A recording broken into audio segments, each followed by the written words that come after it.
$60 million. And our legislators and commission, they liked it so much that now they're kind of requiring us to look to try to get $200 million.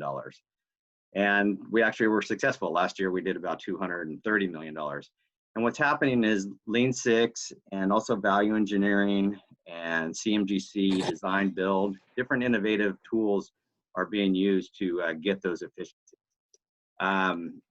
With that said, I commissioned this research project to learn from others, to see what other people were doing in the DOTs. And I've been part of the Transportation Lean Forum for a couple of years now. And this is a great forum to learn from these people.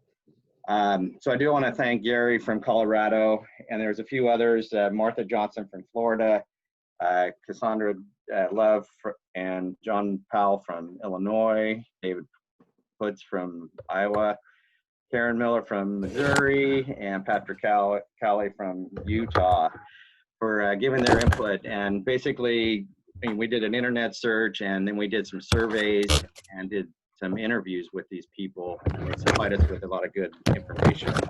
I do have a report that I will make available to Ginger and Gary to put on the Transportation Lean Forum, so you can get the full report from them. And by all means, if I say anything wrong from the different DOTs, I'm just reading it off the report. So you guys are the experts in your own program, so feel free to chime in. But I did want to talk to you. Just basically, the report was about staffing, about gathering innovative ideas, tracking performance, and engaging your staff, and getting those lessons learned.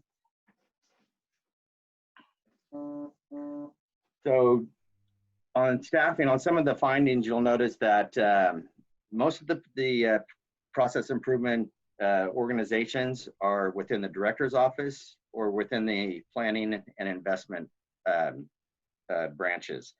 Here at Caltrans, we're in the Division of Information Research and Innovation, which is an investment branch or function. So we'll notice that I noticed the staffing levels, most of them are pretty well staffed. And this was something that I've been trying to do at Caltrans because we're not getting some of the support that we need. But for the size of the states and how large they are, I noticed that they were pretty well staffed. Gary does a great job with interns, and then some of the other states are the same way, are using interns and college students to help out, which is something we're looking into and doing also. Right now at Caltrans, you know, we're 20,000 employees. We have 50,000 lane miles that we manage. And basically we have 2 people doing innovation and process improvements. And then there's myself, and I actually work in both design and in research and innovation. So I'm kind of a half a guy. Gathering ideas, everybody has some great technologies. They use different technologies. They use different platforms to get those ideas from their staff, and then they communicate it out differently. All of them do tracking. They don't necessarily do annual or quarterly tracking, but they definitely do tracking on what they're improving and what their innovation is. There's a lot of different communication tools that they use, a lot of annual reporting, quarterly publications. Missouri has a great excuse me, award program in their innovation showcase, you know, getting that competition from their employees and showcasing what they're doing. It's a great venue to see what other people are doing throughout the state.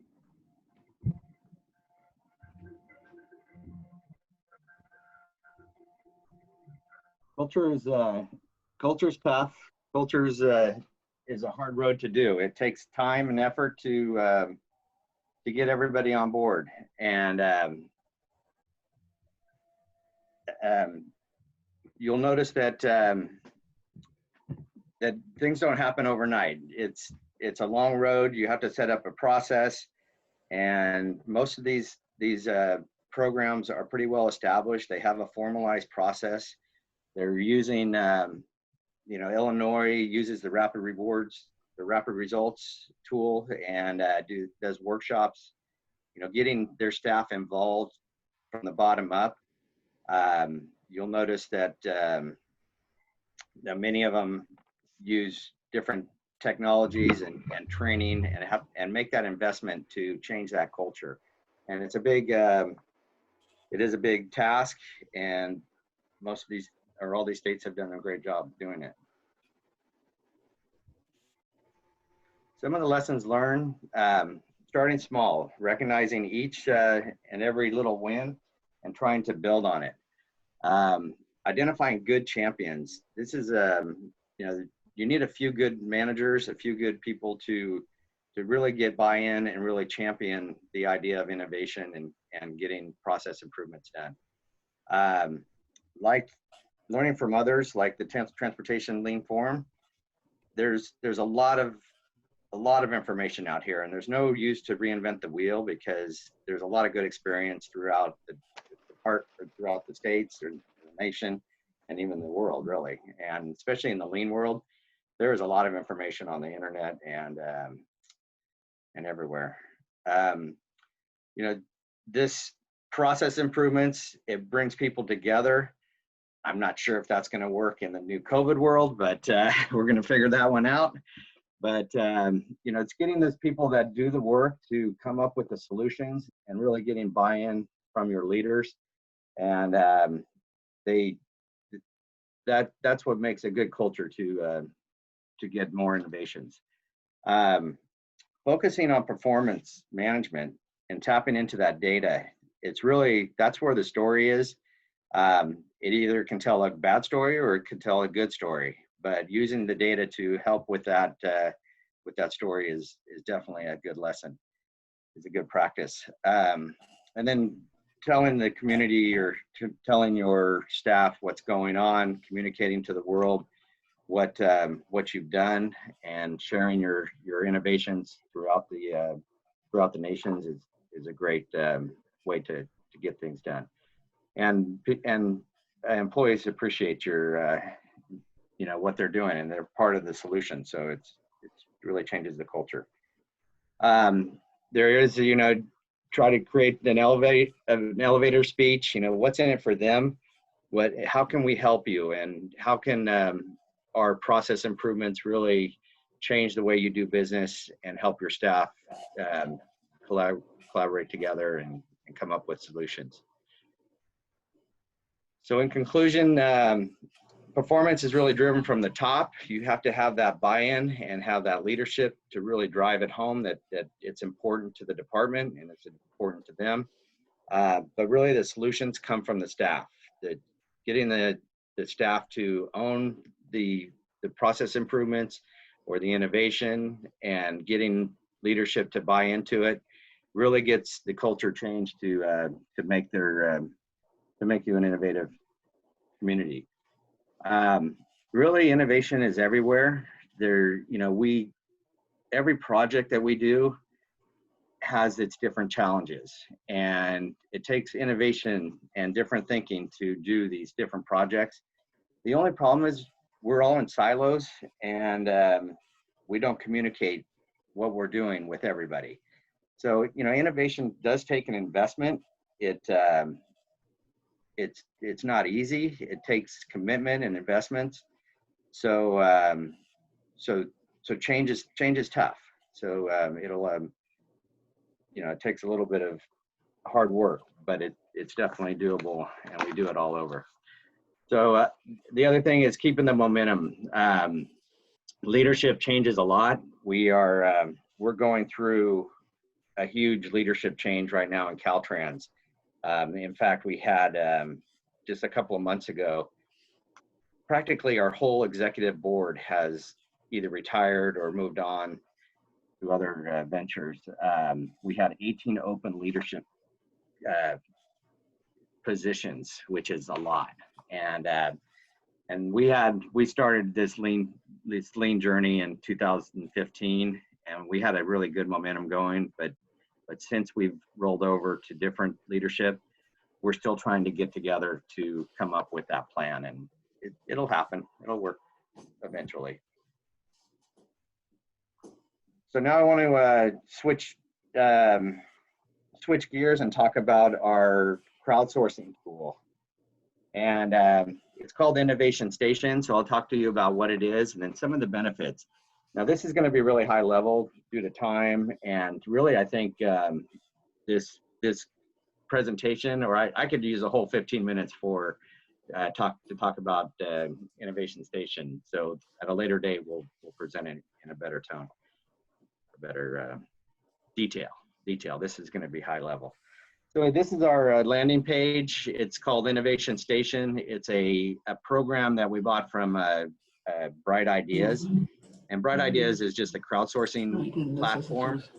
Caltrans, we actually modify, and we even changed the name. We put on what are called challenges, which are, bringing up ideas. And the platform, the tool is really good. It really inspires collaboration and innovation, and it really breaks the silos. So in Caltrans, we have 20,000 employees. We have 12 different districts, and we have headquarters. So we are siloed, but this is the type of tool that we're getting to break those silos and get people communicating. So before I get into the challenges, let's talk about crowdsourcing. So crowdsourcing is the practice of obtaining information and input by enlisting the services of a large number of people, typically via an online community. Like I said, our community, this is only an internal program right now. So we have 20,000 employees. About a quarter of them don't have internet access, our maintenance crews, and they don't necessarily have computers and stuff. So we come up with innovative ideas to get them involved. But it really does, this crowdsourcing tool really develops synergy amongst the workforce. It really gets people talking and communicating. Some of the challenges that we've done, a couple years ago, we did a field maintenance employees idea, and this was to get ideas from our maintenance crews. And like I said, some of them don't have internet access. So we actually did mail flyers, and when they get their paycheck, they actually get a little flyer saying, what's a good idea, submit it now. So they actually did that, and we came up with two great safety ideas, putting LED lights on stop signs and slow paddles, and then also attenuators, more signage and more lighting to help our maintenance crews be more safe. So they really, it really does good, and getting the employees to make those ideas come to life has been a really great, really great. The other thing that Innovation Station does is getting groups together. So we have these challenges, and we can easily identify groups of people to help them communicate and collaborate together to come up with ideas, and especially across districts. Some examples here is the Everyday Counts call for ideas. We put out a blast of to see who can come up with ideas, and then they started talking about what good ideas that Innovative Counts funding can help out on. Virtual public involvement is something new that's coming up for projects, and FHWA has been taking a big part of that. Then Caltrans innovation fairs. All of our 12 districts have innovation fairs, but what we did is we linked the coordinators together in this forum, and now they're sharing ideas, and now they don't have to reinvent the wheel. They're figuring out how to get suppliers and how to get people involved, and they're sharing great ideas together. The real value of Innovation Station is it's automated. It's automated, it's on demand, 24/7. People can access it. You can get it from your phone. It's repeatable. You create these challenges pretty easily. There's just a real quick input form. We have to do a couple of we need a couple of pieces of information, and then we also set up some governance of how we're going to monitor that challenge. And but it's really easy to use and it's intuitive, and it's been working out really good. Now, one of the things in 2019, we had 5 challenges, and I'm not going to get into the details of this because of time, but I want to notice that on the far right, we had over 5,000 people participate and in these challenges and vote and do comments. And we actually came up with over 400 ideas. Now, 400 ideas in a year is a lot for our department. And like I said, innovation takes investment. So we're still trying to figure out how we're going to implement some of these ideas. One of the big takeaways from these challenges was the bottom left corner or on your right there, the already in progress. About 25% of our ideas were already done by other people. So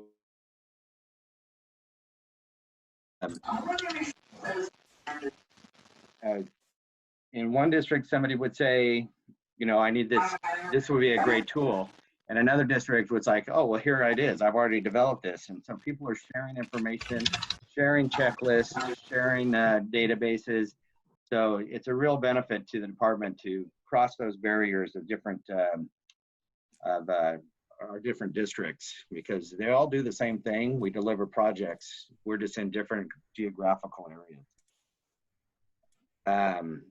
You'll notice that only about 5% of the ideas or 10% are being implemented, which seems like a low number, but they're still being, it's a big benefit, and we're still looking at those ideas to come up with a plan of how we're going to implement those. And some of them take more money than others. One of our new things in 2020 is going to be this new launch of My Success Stories. So instead of getting new ideas, it's getting that, building on that, you know, what have other people done? So instead of reinventing the wheel, we want to know what people have done in the districts, and then we can start rewarding them and sharing their story and doing some more communication to get what one district is doing to make it more statewide. So this is going to be coming up in 2020. So here I put Tiffany McAllister's, she's our innovation station manager. I put it in the PowerPoint, so if you want to contact her for more information or maybe even a demo, she can probably accommodate that. And then, like I said, later on, I'm sure Gary and Ginger are going to call me, and we'll try to do another transportation forum just about this innovation station, because it is a pretty widespread tool. It's working out really well. So with that said, thank you very much. And I guess we'll open it up for questions. And here's my contact number and my picture. Thank you.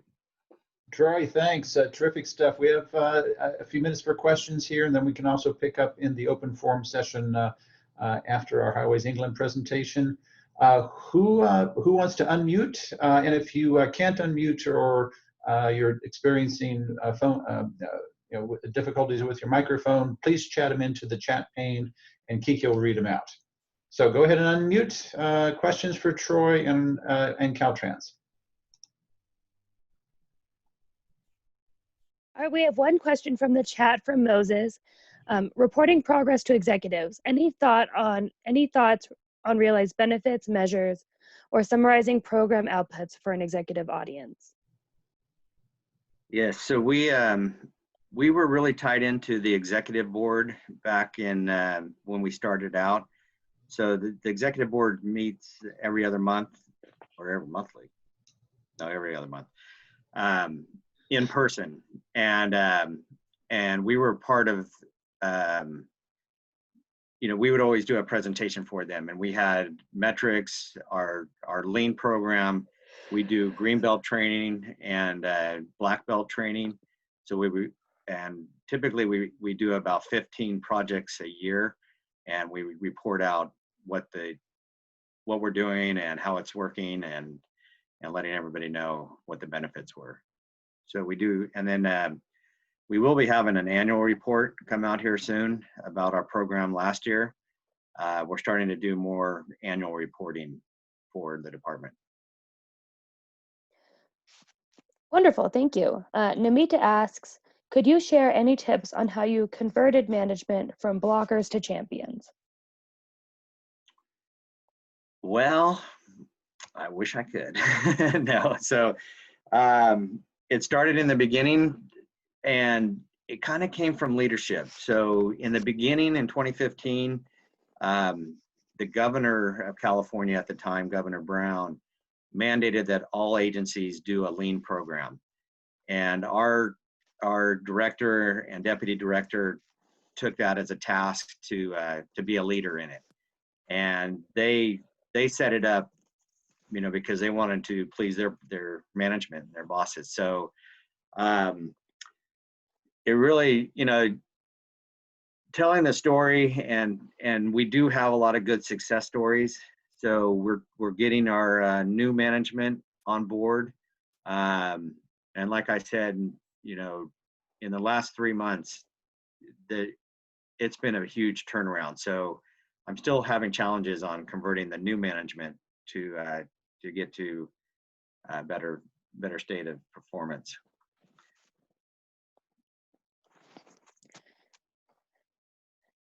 Cool, excellent. Thank you so much. If anybody else has any more questions, I'm happy to read them out.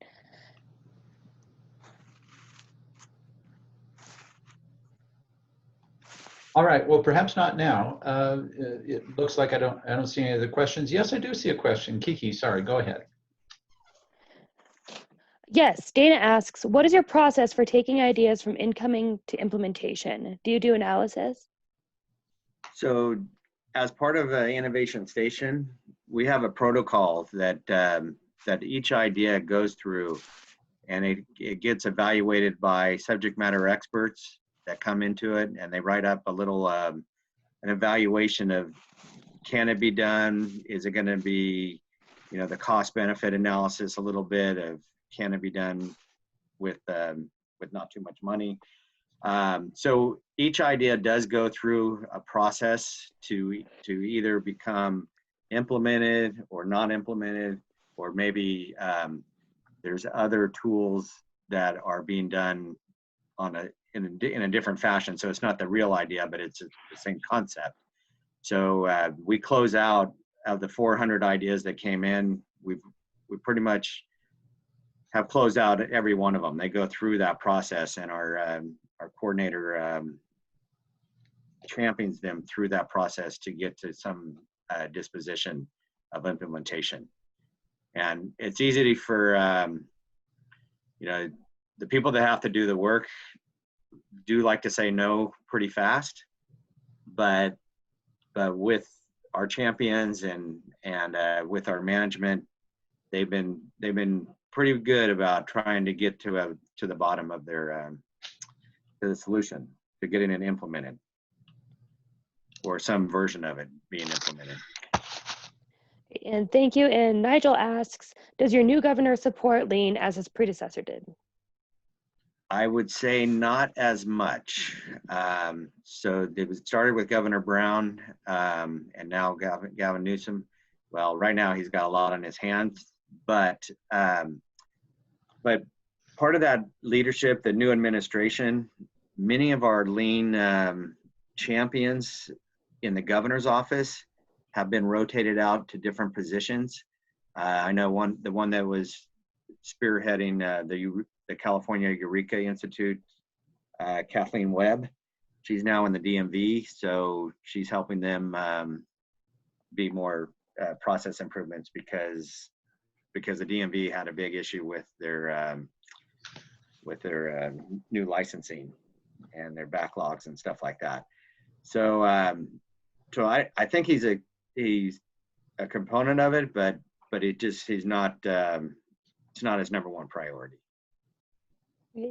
Or number Thank 10, you. probably. Yeah. And Corey asks, do you get many solutions or implemented ideas submitted? Yeah, I think we do. you know, percentage wise, it's kind of small, but then also, you know, that's for the innovation station. We also do our green belt and black belt workshops, and we do process improvements and kaizens, and we do value engineering that are workshops to get new ideas in. And we have a pretty good implementation rate where they're in the value engineering world. We're over, you know, 50% of the things that are brought up are implemented. And in the green belts and doing a DMAIC project, we get into solutions. So it's not a recommendation. It's actually a solutions-based workshop that brings in new stuff. So the implementation rate is high. I think we're gonna start to wrap up our questions here. I just have two more, and then I think we need to continue into Stephen's presentation. So this next one is from Namita. Is it possible for you to share your decision matrix for selection of a lean idea, assuming ideas are grassroots? And do management need to approve such an idea? Again, could they be a blocker? Yeah, no, I can share those, but I'd rather, can you email me and I can get you in touch with Tiffany McAllister, and she can give you more detail about that. All right, and then our final question for now is, what in your experience is the best way to solicit for ideas, and how do you advertise your new success story website? I could speak to that a little bit, Troy, if you'd like. Oh, please do. Are you in here? Thanks, Tiffany. I am. Yeah, so one of our key lessons learned is identifying a tight scope. If you leave something very open-ended, it can be quite tough to really move the needle on a specific performance measure. So one of the things that we do is we work directly with our executive team, or what we like to call our Innovation Leadership Council, and we try to see what hot topic or what can we host a challenge to that is something that will actually make an impact and move that needle. So for example, last year we did one on reducing roadway trash, which is a very big issue in California. Even looking back, we could have made the scope even tighter to be more successful. But we then, once we have our topic, we reach out and we have a very robust communication plan. We leverage marketing tools like Constant Contact to email staff statewide. We engage our staff who do not have regular access to computers by doing prepaid postcards to all of our maintenance workers, giving them the opportunity for inclusion to weigh in on that topic. And then, of course, we also engage moderators. When someone submits an idea, it's not in its final form. We have such a diverse background across the state and across all of our programs that they might have a starting point, but with our diversity, we start weighing in. And by the time that idea has evolved and emerged, it gets much more well-rounded and something that we can really see the feasibility of implementation to. And with my success story, this isn't necessarily looking for new ideas, but it's capturing what have we already done, which is fantastic because it's that communication, it's that stewardship, it's helping people across the state, breaking that silo and saying, here's something that my counterpart across the state probably is struggling with. Now I'm able to help them find a feasible solution.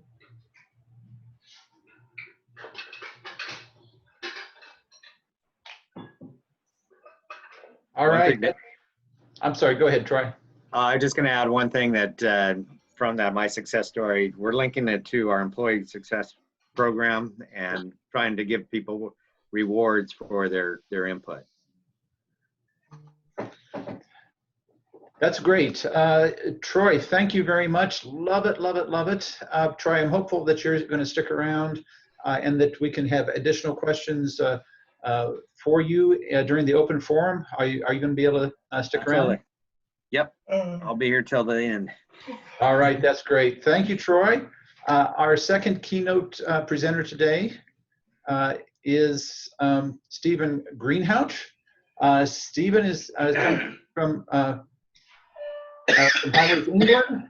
He is the author of When a Business Case is Not Enough, Motivation to Work with Lean. Our friends from Highways England have been with us since almost the beginning of the Transportation Lean Forum, have presented several different times, and we are so thankful I'm going to turn it over to Stephen. Control is yours now, Stephen. Thanks. Cheers. Thanks. Stephen, Thanks, Karen. I was just wondering, are you going to be presenting from your screen? Yes, I will do. Yeah. Okay, perfect. So go ahead and share your screen. Right. Cheers. Thanks.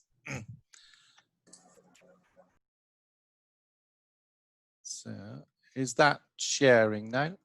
Not yet. So,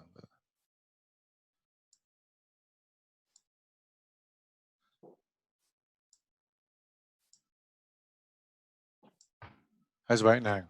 Yep, you're good. Right. Thanks, Ginger. Good afternoon, everyone. Oh, good morning to most of you, probably. It's a lovely and sunny afternoon in the north of England, where I am at the moment. I'm a lean manager with Highways England. I have presented before at Gary's invite, so this is my second time presenting. Hopefully, it's not the same presentation. Things have moved on a little in Highways England since the last time. I'm also I also do lean research as well at the University of Salford near Manchester, specifically looking at organisational lean and performance on schemes. So today I'll just talk a little about the lean transformation within our major projects directorate. Add a bit of an introduction into Highways England, so you know the scale of the type of work we do. Talk a little about government drive for lean. Interesting that Troy mentioned the governor wanting a lean way of working. Things have happened in that area with Highways England. I'll talk about the major project strategy and what's been termed innovation reapplied. Innovation reapplied is really another word for lean in this context.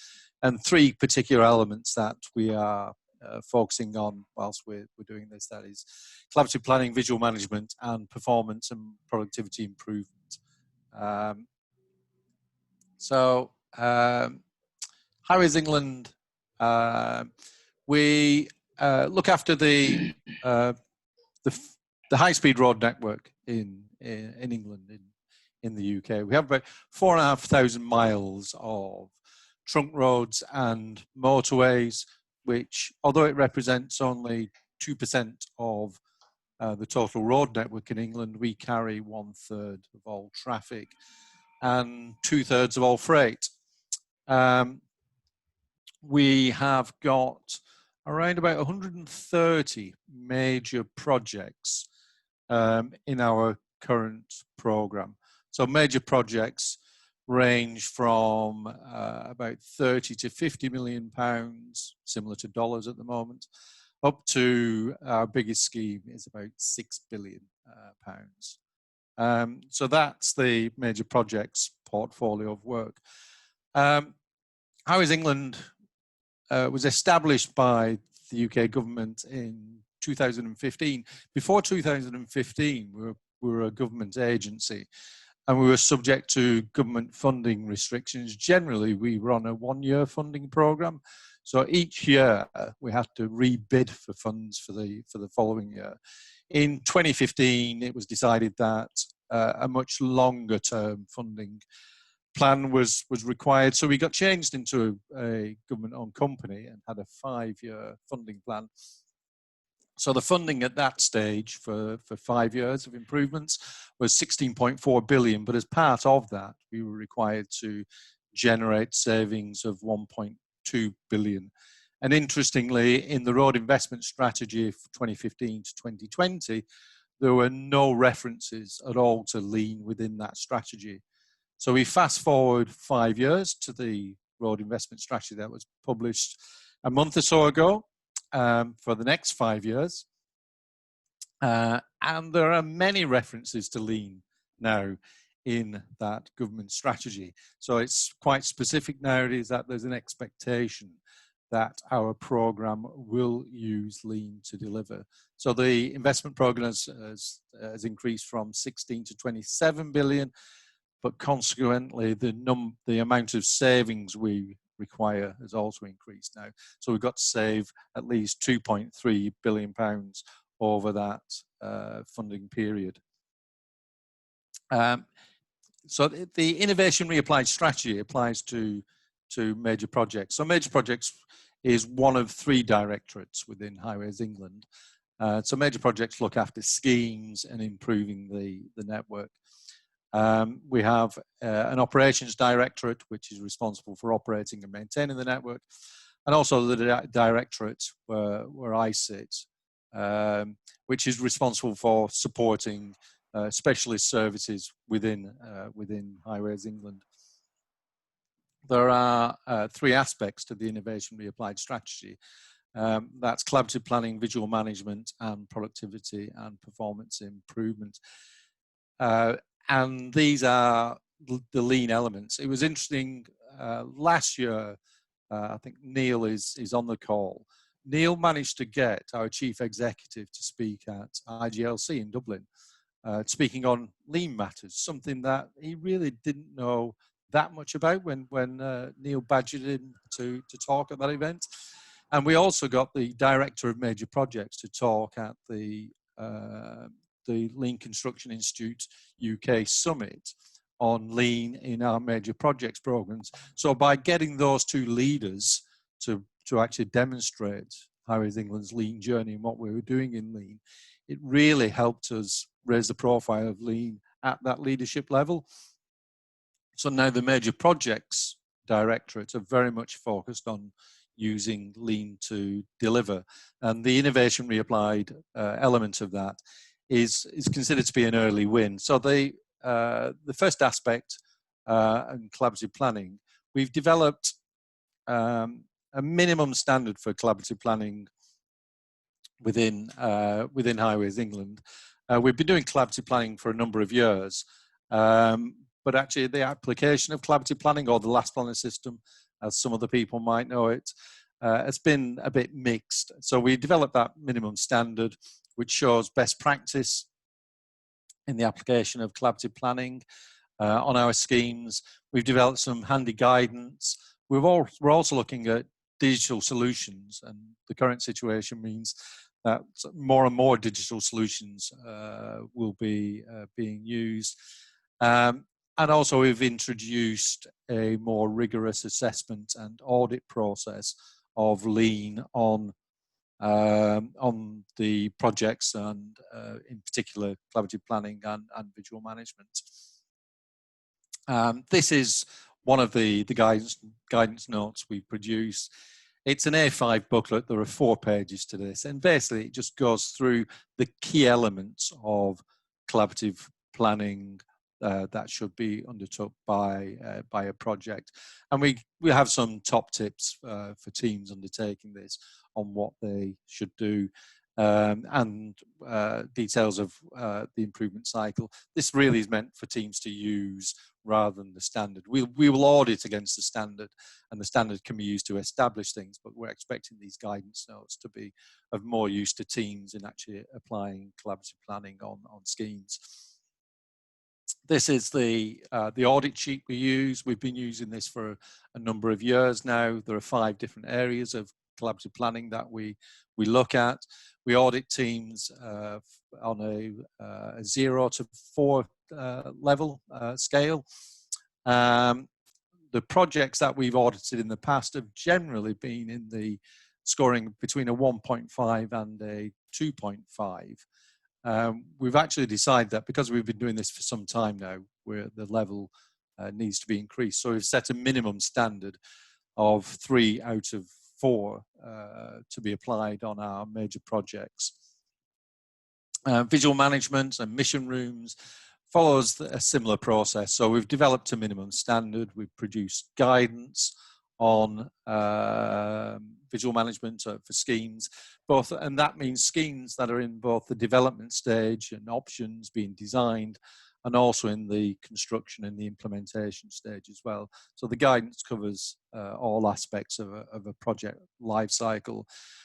We've developed a suite of lean reporting dashboards, and also set the minimum requirements out for mission rooms. So we're expecting all projects, all construction projects, to have a dedicated room set up for collaborative planning and performance visual management boards. Where that's not possible, so where projects are in the development stage, what we're expecting is that people establish virtual rooms. So the middle left, the middle left area is a virtual room based upon one of our projects. And that was set up to show people who weren't in the office what a visual management room was.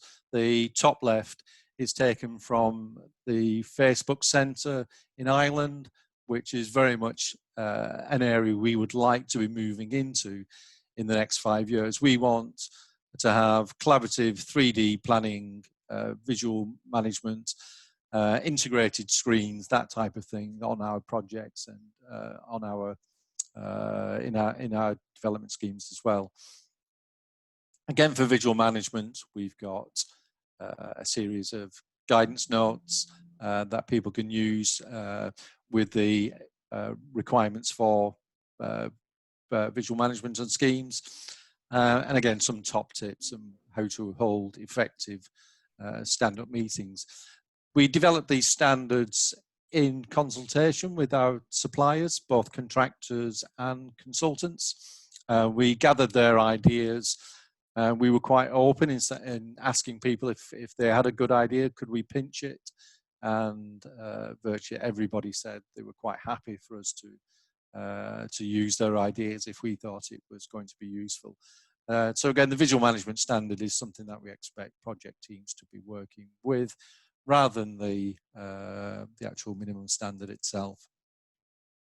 That's a close-up of the virtual mission room that was established in one of our projects.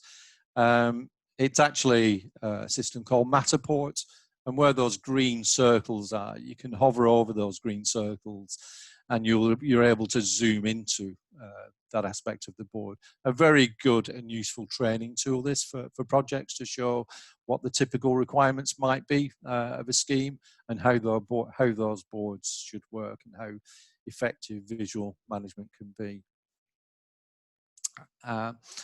We've also looked at general lean activity on projects. This is something we've been doing for a number of years. We've assessed the leanness of organizations since 2011. And for the last 5 or 6 years, we've also been looking at the leanness of projects.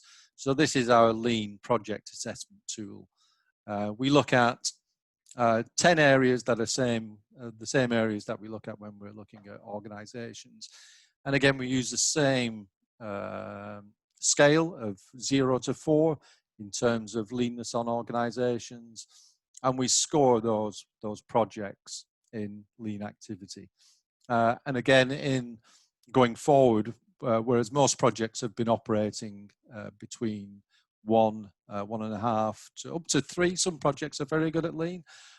We've set a minimum requirement going forward that we're expecting projects to be operating and to be good in most areas of lean on those schemes.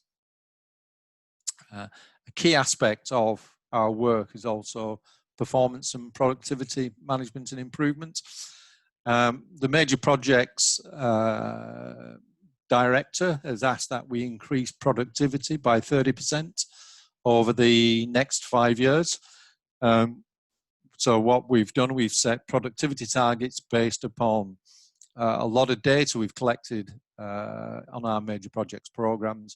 So we've looked at the high value of areas of work that we've been undertaking and looked at those productivity levels. So every project will be measuring its effectiveness in terms of productivity and performance.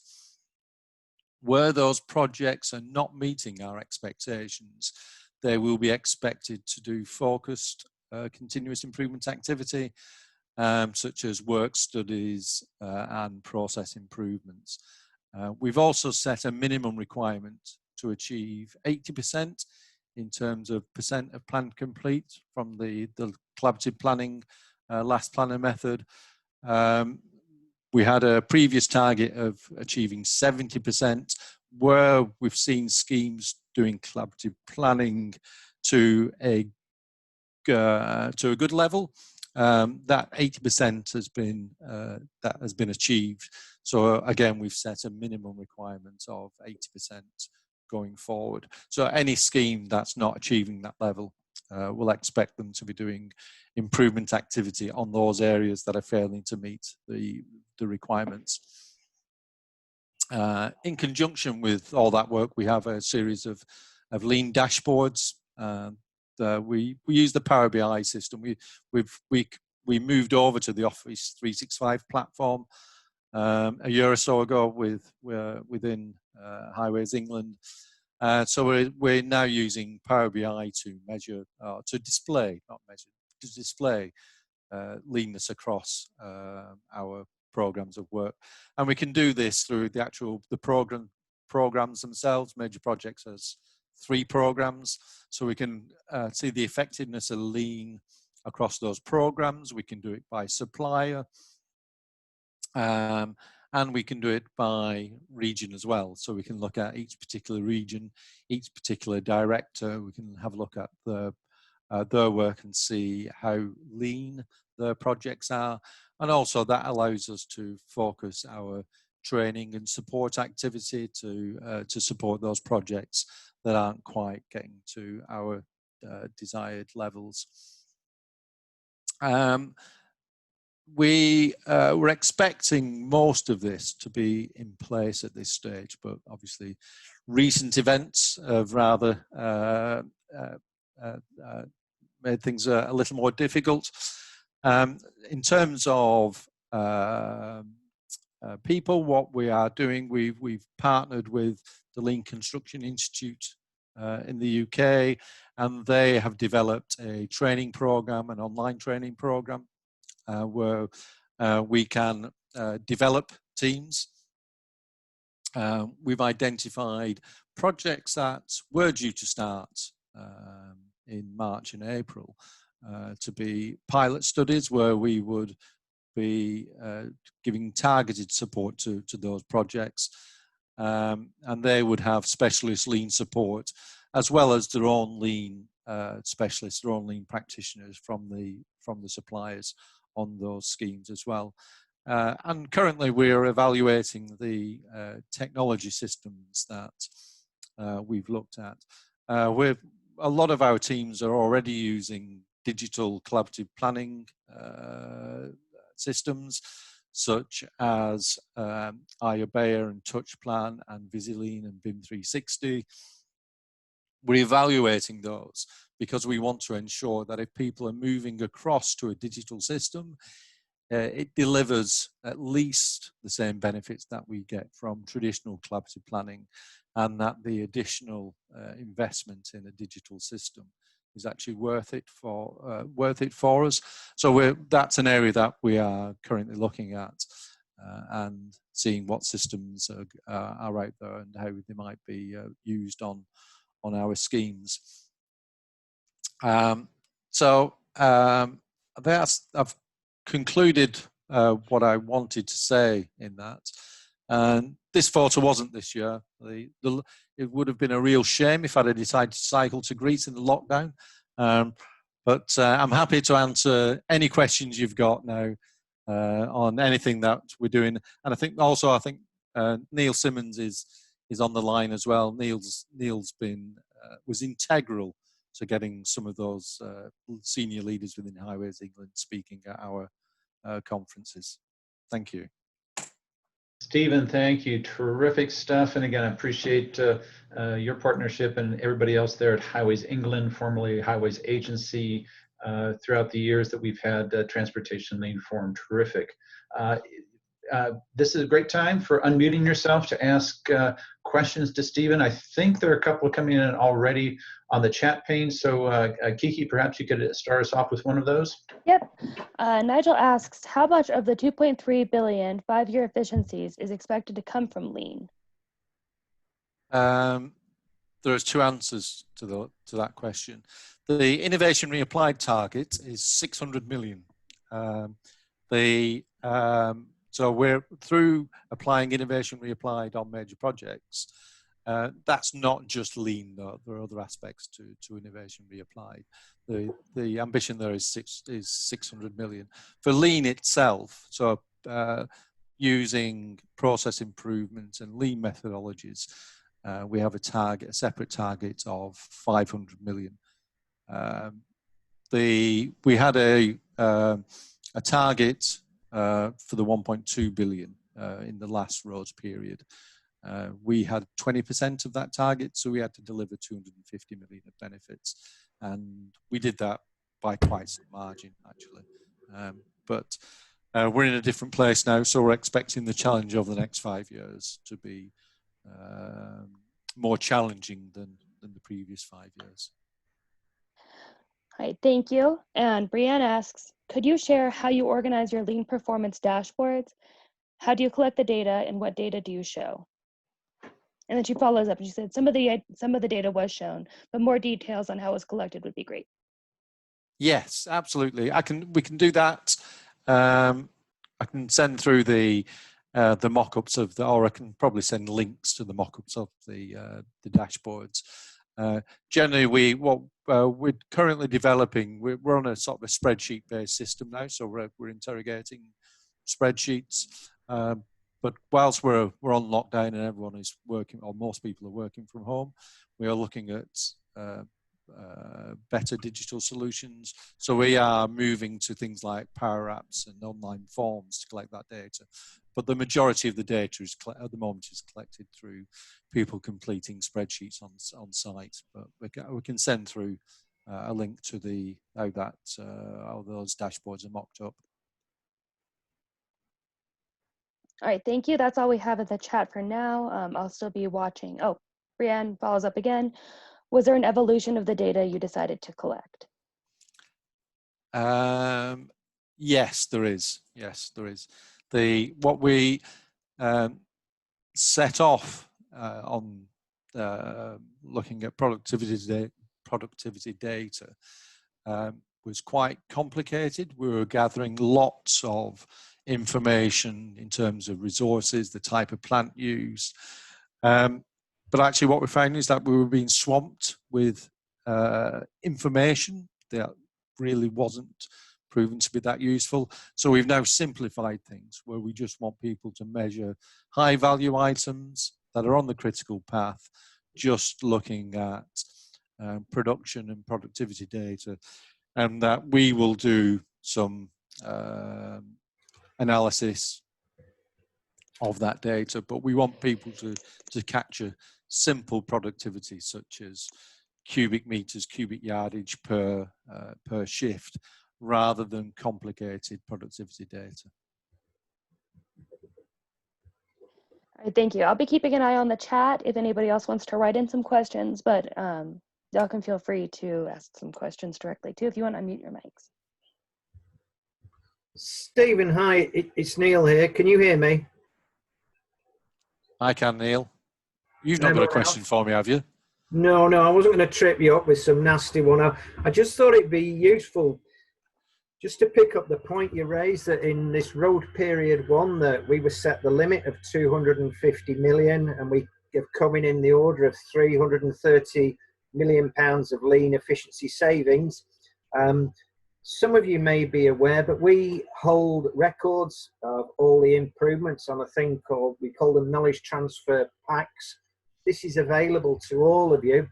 So if you just Google Highways England Lean Tracker, it'll take you to our website with the repository of all these knowledge transfer packs. So you can see some of the stuff that we've done and how we've generated the finances. And we've also got validation for sign off. I think we're up to about 1,000 of these knowledge transfer packs now. So I'd like to think this stuff can get shared globally. And to the rest of you, I don't know if we've got access to your improvements, but that would be of great interest to me. And this is Gary. Boy, when we send out the email after the session, we'll definitely include that as well as material from Caltrans. We'll put it on the Lean Interchange, the website that supports the work of the Transportation Lean Forum, and we're going to get that out as far as we can. And yeah, that's terrific stuff to share from Highways England. Thank you, folks. Okay, no problem. We do have one more question in the chat from Namita. Do targets help you advocate lean and ensure program buy-in? Is the target seriously evaluated of just set and the team does the best they can? So I'm not sure if I read that right. I guess are the targets seriously evaluated of just set and the team does the best they can? That was the situation. So we had some informal targets during Roads Period 1, so from 2015. But going forward, we've created harder targets. The expectation is that although we won't introduce financial penalties, only those organisations who are meeting the targets across the board will be able to bid for further work. So that's how we are trying to get people to do a lot more lean in that way. I think it'd be also useful to say, Steve, for the experience for all the projects we've done, we've come to the conclusion that 20% is a reasonable, achievable figure when you start applying lean correctly. So it isn't as if we've pulled the, say, 20% saving figure out of the air. There was a bit of science behind it.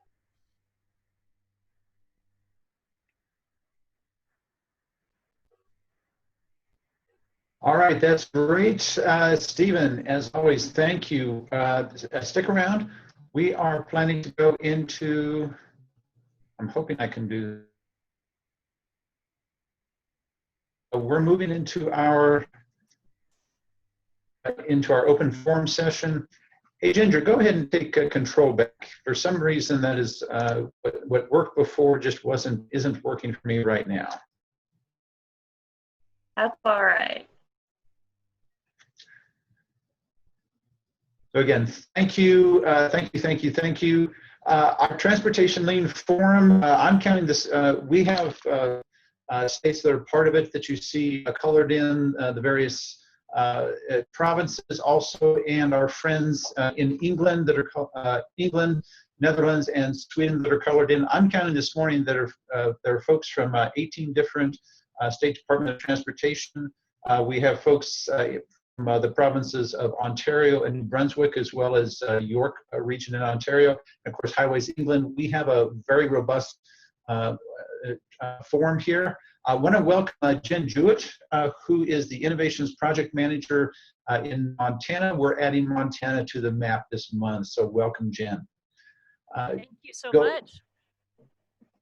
And we're glad to have you on board, and everybody else on board too. We have 62 participants.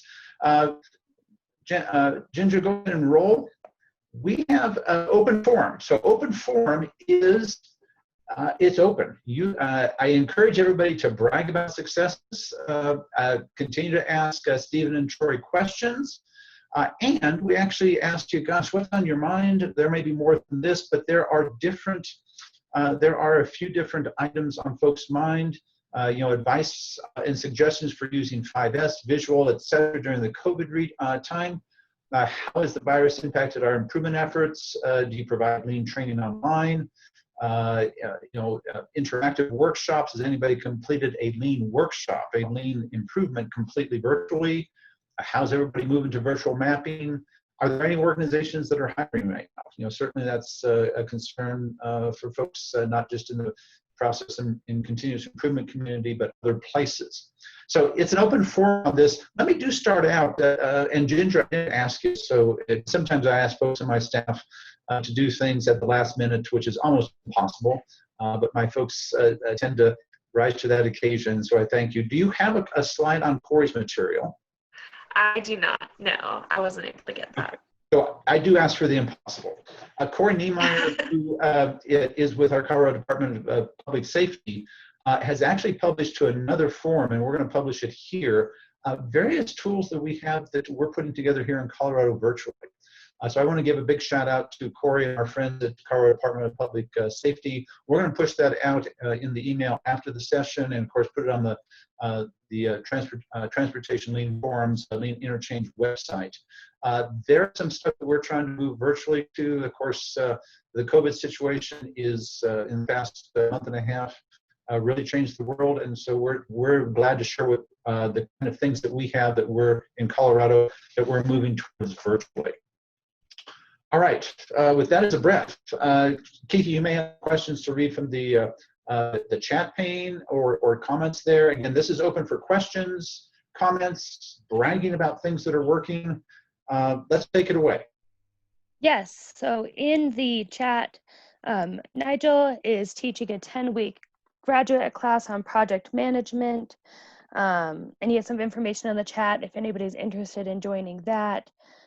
And I'm sure you can reach out to him directly and he can give you some information. Scott says, Ohio would love to hear how others are doing training, process mapping, and other interactive lean activities in a virtual setting.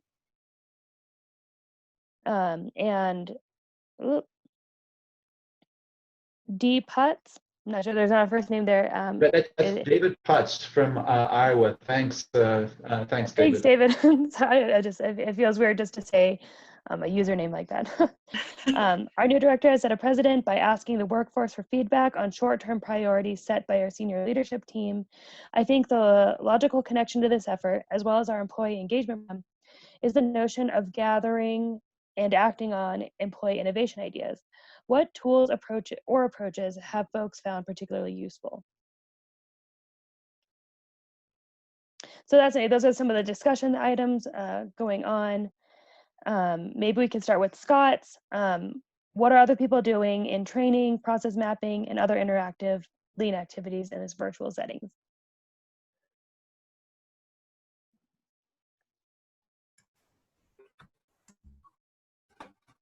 So hi, this is Troy Tusa from Caltrans. I haven't done any lean online training, but I am the value engineering program manager, and we are running our 5-day studies all virtually. That's a federally mandated program that we have to do, so we've converted that into virtual. It's a little bit little hard, but not too bad, because all of our templates and our forms are set up electronically, so our team leaders can basically brainstorm and evaluate and put together alternatives via these forms and templates that we already had developed. So they virtually, I mean, everything from the workshop goes right into a final report. So that process was pretty well defined prior. I'd be interested in learning about the lean. I don't know how I'm going to do lean training, white belt and green belt training. It'll be interesting.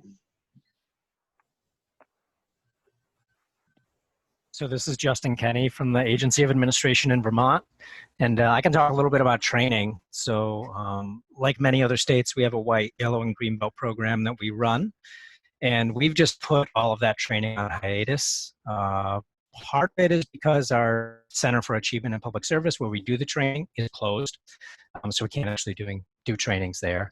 But also because when we thought about the design of our trainings, they're very interactive. There's a lot of activities that rely on different folks from different agencies talking about their problems and actually working it in real life.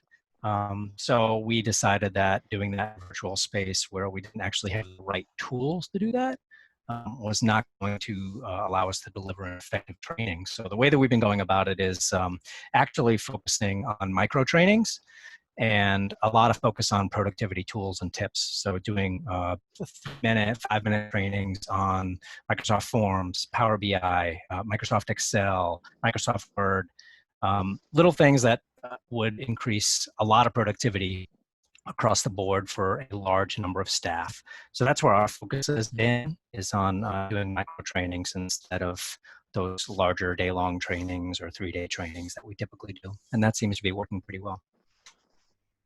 Yeah. Hey, this is Scott from Lean, Ohio. Thanks for sharing that, Justin.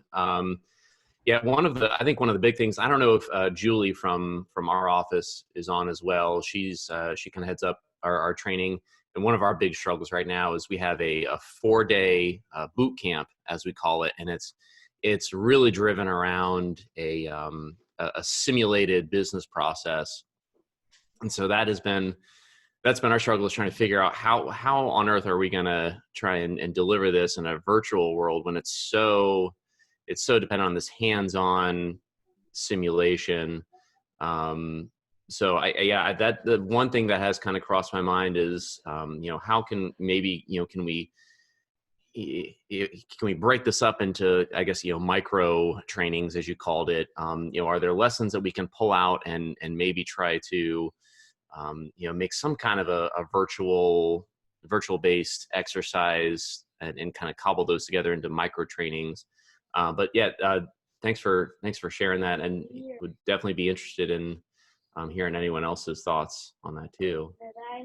Hi, this is Beth from Pennsylvania. I know I talked to a couple people before about this. We don't have an official BELT program, but we have a lean awareness webinar that we are doing. We also have some tool workshops in terms of 5S and A3 problem solving that we moved to webinar formats. So if anybody's interested in seeing what we have, you can certainly reach out to me. I'll put my email in here to the chat group. If you're interested in seeing some of the stuff that we've developed, we actually, because I think we're all teleworking, all of our trainings seem to be pretty much sold out now. People are tuning in, so I'm hoping that this is a sign that, that this initiative is going to keep moving forward. And I'll, Scott, again, I'll say in response to Beth, we actually did speak with her earlier this week, her and her counterpart Josh, and they were actually super helpful. Had some really, really insightful tips on running trainings effectively in the virtual world. So thanks again, Beth and Josh. Oh, sure. And then one more thing too, I don't know if anyone is aware of this, but there is a Going Virtual How to Coach Problem Solvers on A3s, a webinar. It's today though, I think. And it is being put on by, oh my gosh, pressure. I'm trying to find it now. I think it's golean6sigma.com. So I don't know if anyone is interested in something like that, but if you go to lean6sigma.com, there is a webinar being held today about virtual, it's tomorrow. My bad. You have the whole day to look for that virtual problem solving course as well. It might be helpful.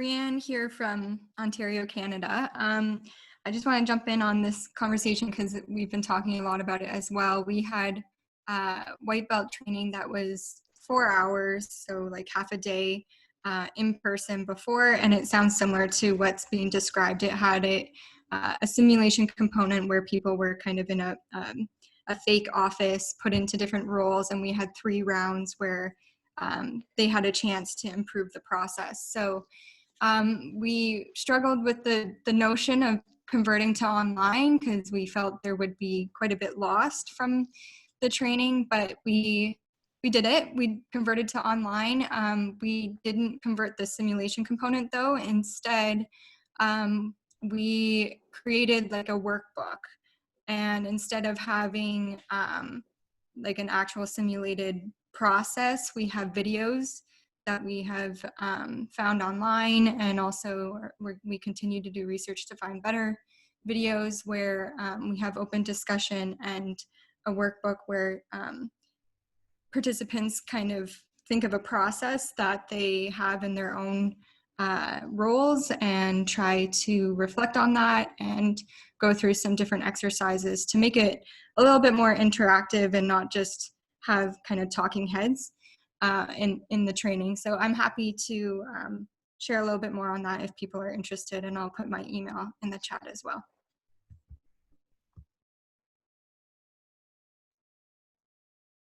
All right, does anybody else have a response to Scott's question about virtual training, process mapping, or interactive lead activities before we continue? It's Stephen. Can I share my screen? Because we have a. In terms of we've gone. You're free to share your screen now. Yeah, so I'll just share this. So this was only introduced to me, what, 3 weeks ago.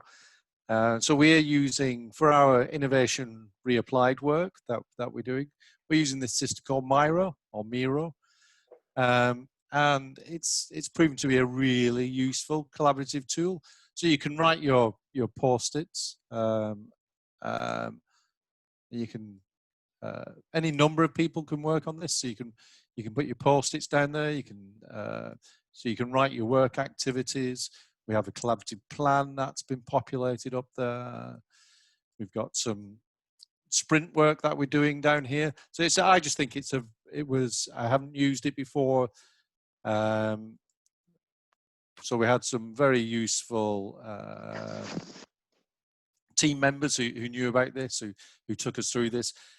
The learning was very easy on this as well. So again, I think it was an expectation that we might struggle to actually do this, but actually there are other systems that I'm told that are just as good at this. So this is one that we're using at the moment. Yeah, Stephen, thanks for that. It's funny you brought that up. That's actually something that I started playing around with right before all of this hit, and found my way to the little feature where you can actually take a picture of a bunch of Post-it notes on your phone, and it'll convert it into the little virtual stickies in Miro. So that's a neat feature as well. And luckily, I was able to capture a bunch of stuff before we had to vacate the office. So yeah, I've been playing around with that, and that shows some promise. So I'm glad to see that there's other folks out there that have been making good use of it as well. So thanks, Stephen. It's okay.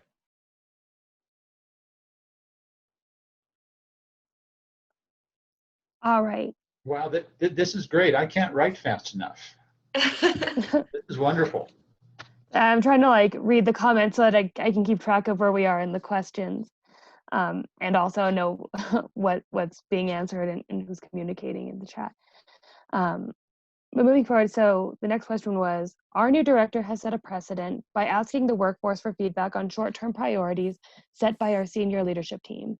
I think a logical connection to this effort, as well as to our employee engagement program, is the notion of gathering and acting on employee innovation ideas. What tools or approaches have folks found particularly useful? Yeah, this is David from Iowa. I wrote that question. Our director is relatively new, and one of the first things he has had to tackle is the response to lead the COVID-19 response for the department. And one of the things he asked was for actually send a department-wide email on the areas of emphasis, short-term and long-term, for not only enterprise-level work but within the divisions. And he's asked for direct feedback. And I think that sets a good precedent. I'd like to piggyback on that, because in our employee engagement program, a next logical step is to provide a means to get more input from the front line into work that needs to be done and improvements that can be made. Usually what I see, like today, for example, the innovation program was fantastic. The question I really have is, how do you frame it in a way that is supportive long term? I think this might become a part of the new normal, but I'd like to, for those of you who have implemented such an approach in a program, if there are some key factors identified, either things to do or things to avoid, would be really appreciated to learn. Thanks.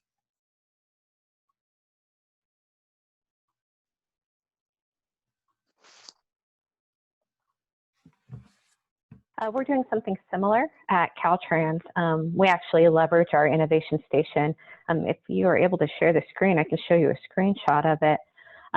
We set up a statewide challenge available to all staff that's really capturing best practices for COVID-19, and it's supporting best practices related to longer term planning to keep our workforce safe and healthy and to continue our work.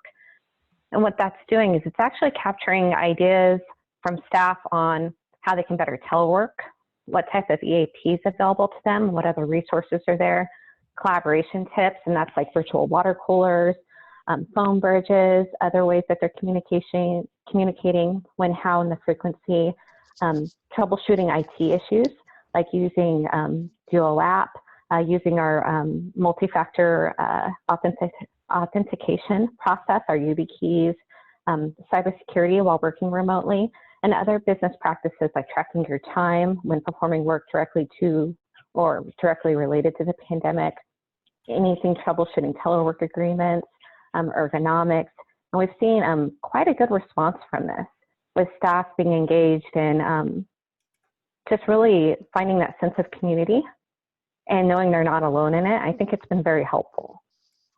Hey, Tiffany, this is Gary. We're glad to give you control. Now, I'm all thumbs at doing that, so that's why I rely on Ginger for doing this. Ginger, can you give Tiffany control so she could share her screen? Well, she has, so I stopped sharing my screen. So Tiffany, if you'd like to share your screen, you're more than welcome to. Okay. And how do I go about doing that? I'm not a big Zoom user. Are you on a computer right now? I am. Okay, so at the bottom of your screen, right where on the toolbar that you see that you can mute yourself and stop the video, you're going to see a button that says share screen. I don't have a share screen option, unfortunately. I've got the mute, start video, invite, and then it goes into participants. Okay, yeah, then I don't know what to do on that one, but no problem. So Tiffany, it sounds like that might be something internally to Caltrans, or is there something externally that we could send out to folks afterwards as a link? It's currently internal. It's something that just our staff have access to, and it's a single sign-on. So when they log in, all of their information and their profiles there. So for example, we also have people that identify, or they can use tags to identify themselves as subject matter experts in certain fields. So say you're having an issue, you're trying to look for a new UAS program, you can actually put in unmanned aerial system or any tag to that effect, and it will pull up staff who've identified themselves as subject matter experts, and you can actually reach out to them. It's been a great community of practice for our staff doing innovation. This is Troy from Caltrans. Thanks, Troy. I think Go to I'm the in main the page, Troy. Pardon? Hit home next to the little COVID. Perfect. So this is what the inside of a challenge from our enterprise level looks like. Top just tells you a little challenge teaser of what the challenge is about. From here, they can upload their own tips, or they can browse tips and best practices of staff. Scroll down a little bit, Troy. We then go into a fuller challenge brief so they understand the full scope of what it is that we're trying to accomplish.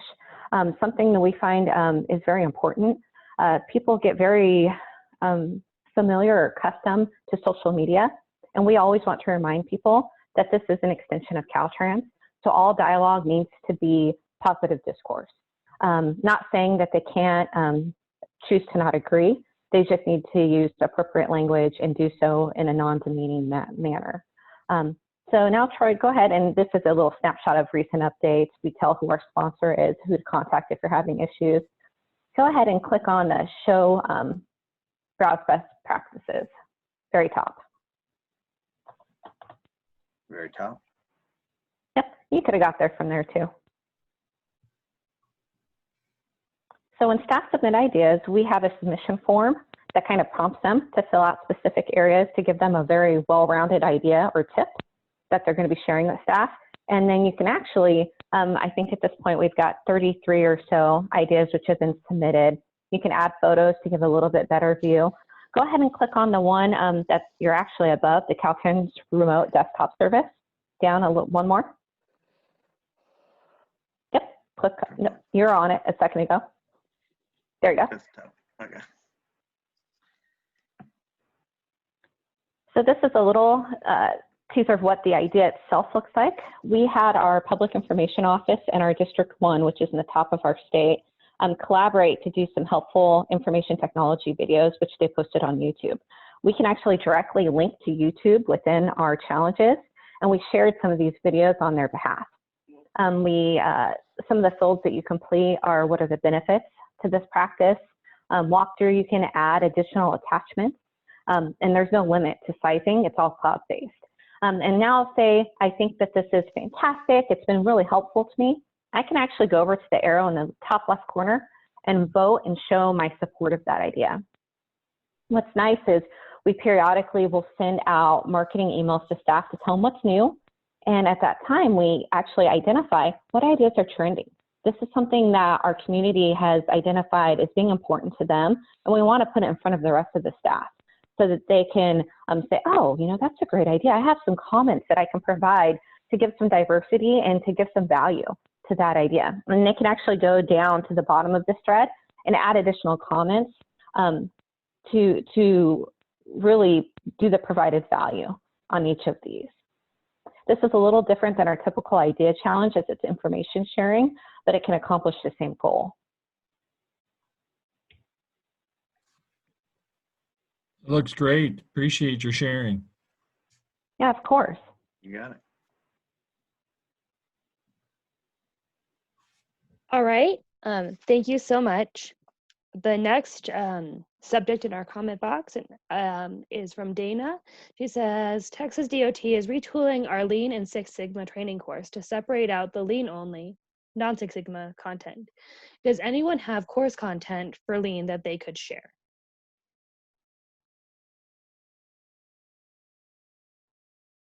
So this is Troy from Caltrans.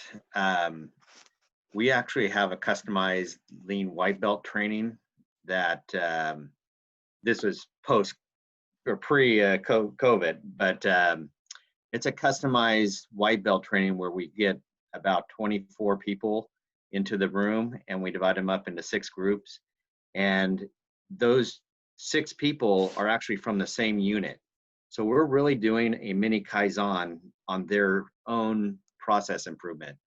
And I do have a slideshow that I can share that we show them the tools, but there's not a default process. The process they're working on is actually one that they do day in and day out. So really, we start with identifying your customers and going through process mapping and value added, non-value added, 8 waste, and we come up with a plan, do, check, act on how they can improve their process after they leave class. And it's worked out really well, so I can share that with you. I actually took down your email, so I can do that. I'm gonna be sure to share that with Jen also. She commented that she's also interested in these training materials. So if Jen Jewett, if you want to share your email too, maybe we can loop you in. Thank you, Troy. That'd be great.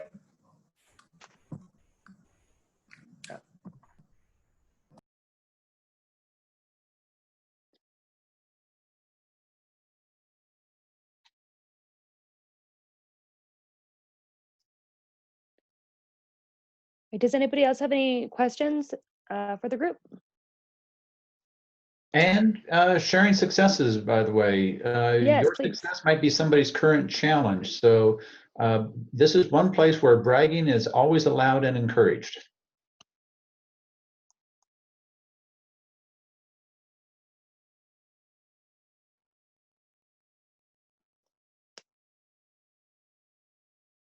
So Gary, this is Troy again.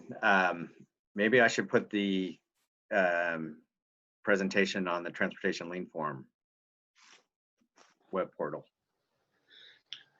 Absolutely. We do plan on the Lean Interchange to both have the recording of this session for folks that had to jump off, and there were a few that have messaged me saying, gosh, I wish I could stay, but my director, my governor, whoever's pulling me out. So we do plan to put the recording.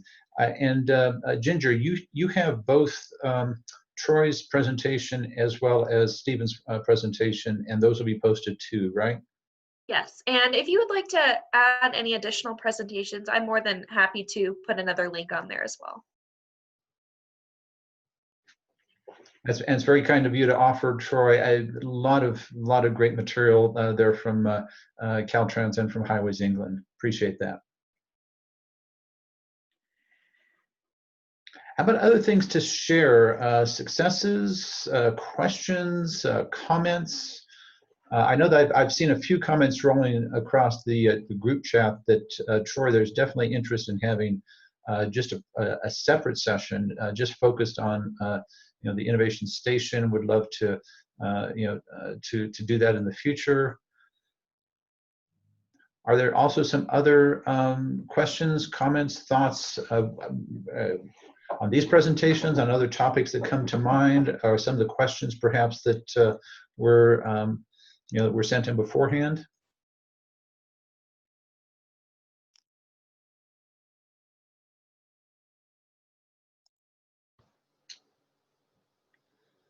This is Beth from Pennsylvania again. I was just curious about anybody that had a successful recognition program in place. It's something we're kind of tossing around in Pennsylvania, and we haven't come up with anything solid yet. So I was just kind of wondering if anybody had something like that. Just curious. So we do here at Caltrans. We actually have a tiered recognition program. It runs out of our human resource office. Internally for our own programs, we of course do acknowledgement through newsletters, through certificates for tiered engagement in innovation. But we have Superior Accomplishment Awards, which actually gives a percentage of identified or realized efficiencies up to $50,000 that can be issued to staff who have a tangible safety or process improvement, which gets implemented and of course can be quantified. And we have a couple other ones that have really a scaled based upon how it was implemented and of course impact. And I think it ranges from $50 to $500, and there's 3 different ones that can be issued. I'm not sure if your state is a part of WSHTO, but WSHTO also has $3,000 annually that is available to the states involved in their community that is available for quality improvement, which can be issued for lean successes. I never even heard of that before. What is that again? WSHTO, W-A-S-H-T-O. Wonderful. Thank you.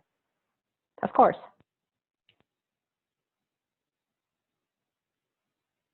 In the chat, Brianna's wondering if doing a mock run through some online white belt trainings would be good.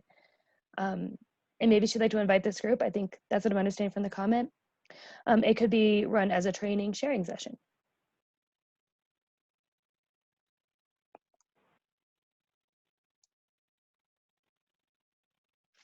And I see folks saying yes. So Brianna, appreciate you offering to do that.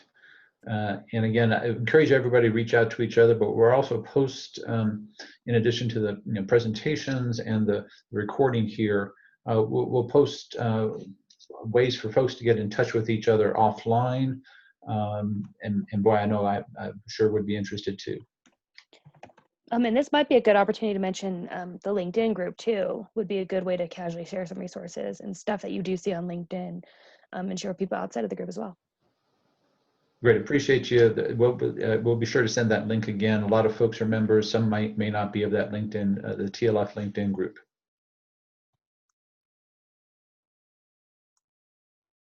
I had a comment back again for Beth Andrioli on the incentives and recognition. This is Dana Williams from TxDOT. Could I jump in on that?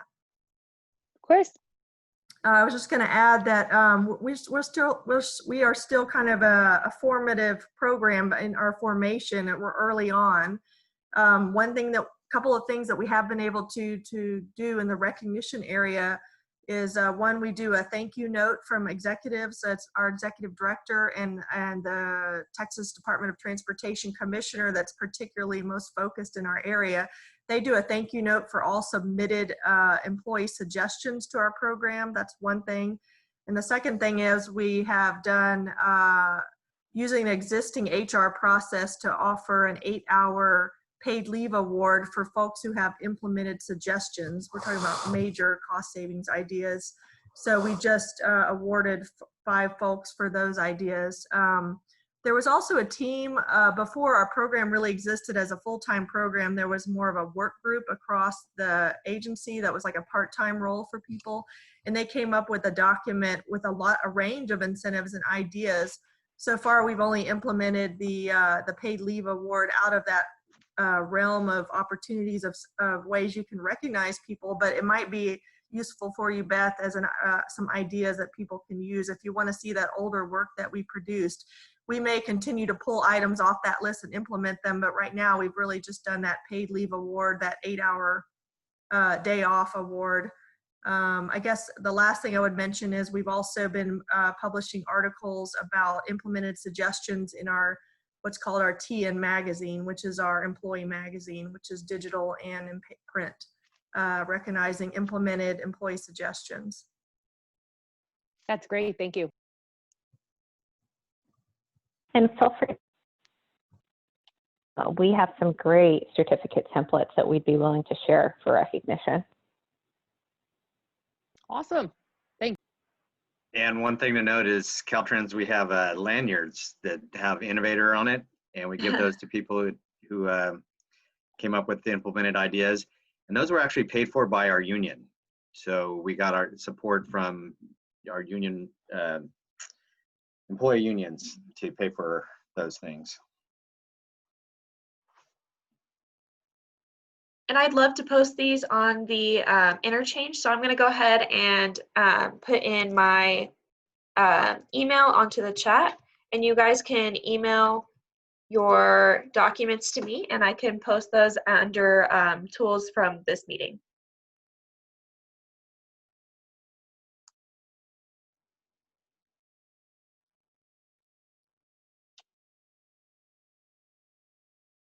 All right, we have 7 or 8 more minutes. Are there other topics you'd like to bring up? Questions, sharing successes, anything else from anybody there? And if you can't get your microphone, and I know in the COVID age with internet issues, sometimes the mic doesn't work, put it in the chat box. Anything else for the last few minutes here?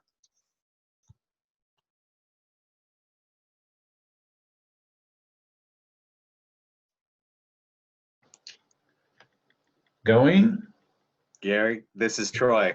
Yes. I do want to say, I think this was probably one of the best open forums ever because of the situation here. We did spend a lot of time on it, and it's great. I appreciate that. I love communities of practice. Our transportation community of practice has benefited us a ton at CDOT, and I'm hopeful that's true for other folks, across the spectrum here. I know today we have folks geographically all the way from Alaska over to the UK, and lots of places in between. And man, we share this passion for serving the public through transportation. I just love it. I just love it. And speaking of webinars that we are holding, Kiki and Kaylin are also holding a public sector's change practitioners webinar. Would you like to speak on those, Kiki and Kaylin? Yeah, so we have a presenter who will be speaking next Wednesday. So I'll also add the information for the webinar onto the website and in the follow-up email after today. She'll be speaking on some of the process improvement efforts that she's been working on in her organization, and how COVID has kind of impacted some of the progress that she's made, and how it affects prioritizing different process improvement projects. And then we'll also have the Public Sector Change Practitioner Board speaking as a panel with other public sector practitioners, kind of talking through tools and resources, how to work remotely, and how everyone is transitioning to this new working method. So that'll be next Wednesday at 10 a.m. Mountain Standard Time, and we'll post the information for that webinar as well.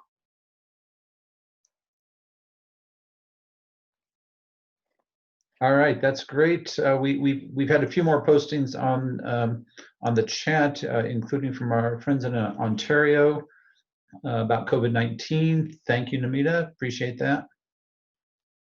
We got about another 5 minutes. Other topics, thoughts on your mind, things you want to brag about?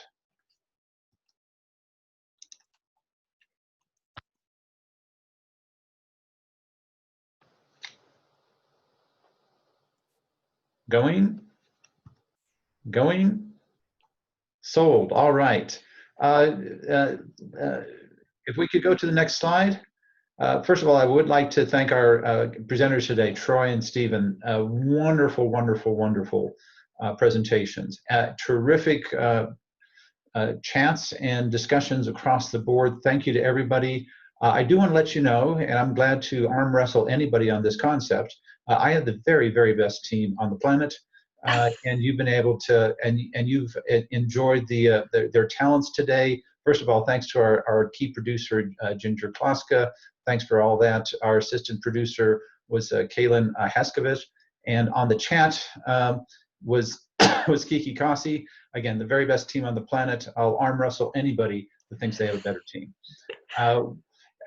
We have our next forum session, and again, after this session today, later on today, we'll be posting the recording, the presentations, and different links that you guys have sent. Oh my gosh, this is so wonderful having a community of practice like this.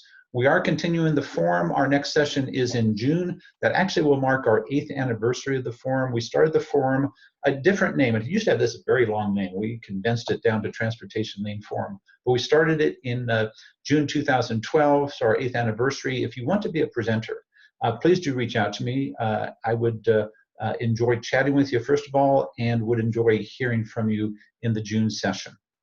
All right, with that, thank you again, everyone. Let's all go forward in these unprecedented times. Let's stay safe and healthy. And thank you, thank you, thank you. All right, thank you, everybody. Thank you all. Yep. Take care.